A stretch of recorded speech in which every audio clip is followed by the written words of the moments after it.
Okay, we're going to go through really quickly how to use this Nanodrop to take concentrations of nucleic acids, and I'll make a quick note about using it for protein concentration too.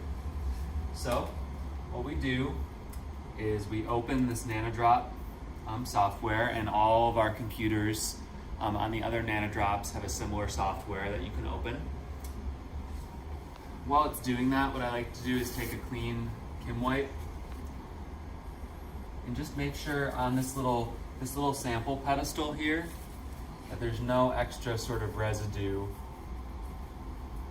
Sometimes I'll even take a little drop of nuclease-free water and just sort of wipe this off, nice and clean. And then we're going to go into the menu here, and then if we were going to do protein, we would hit protein, but we're going to focus on nucleic acids, so we'll hit that. And then before you hit OK on this dialog box, we have to put in our blank, which is just going to be DNase and RNase free water. You can buy this. It comes in RNA isolation kits sometimes as well. And you can put like a microliter and a half of volume onto the sample pedestal. Here I only had a P20, so I'm doing 2. Just carefully dispense this onto the pedestal and close. And then hit OK, and it will take a blank. Or sorry, it will calibrate, and then we hit this button up here next to print in the upper left corner that says blank.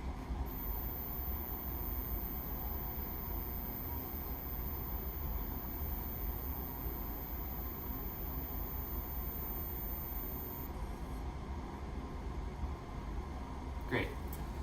At this point, we then can open the stage,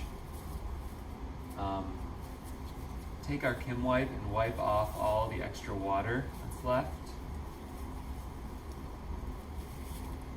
Make sure it's completely dry. And then obviously if I had another sample, that's what I would use.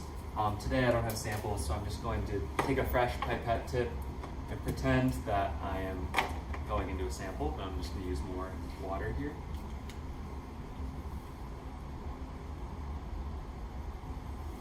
Again, you want to I use my finger to stabilize, and I just gently release onto the stage.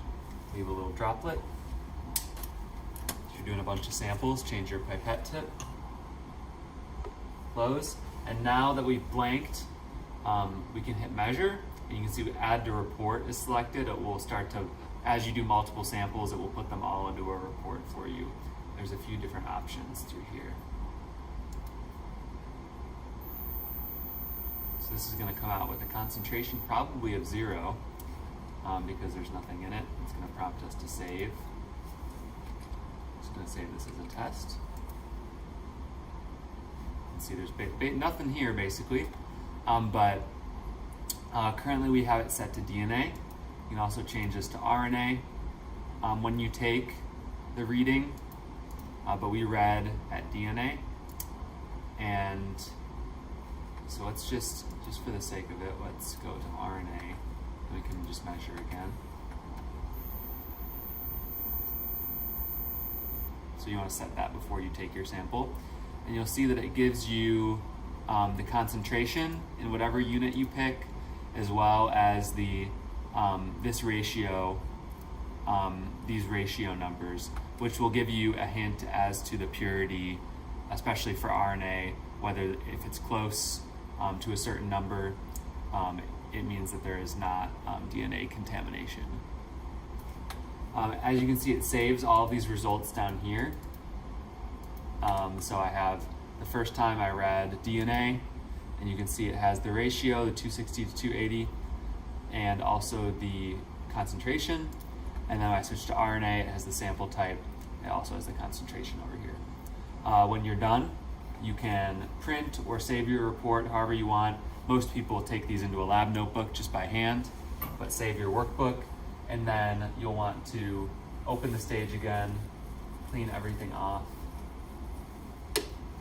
and then close the software and leave, and you should be good. So let us know if you have any issues using the Well, that's about it for the Nanodrop. Let us know if you have any questions. The only other thing that I'll note is just make sure you're writing down your concentrations and your 260 to 280 ratio. For RNA, you want that number to be around 2, and for DNA, you want that ratio to be around 1.8 for a pure sample.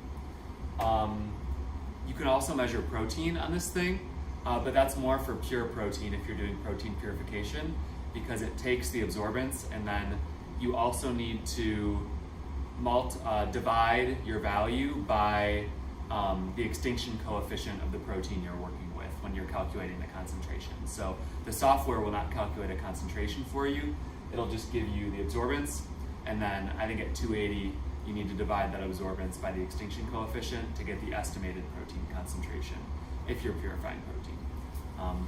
Thanks.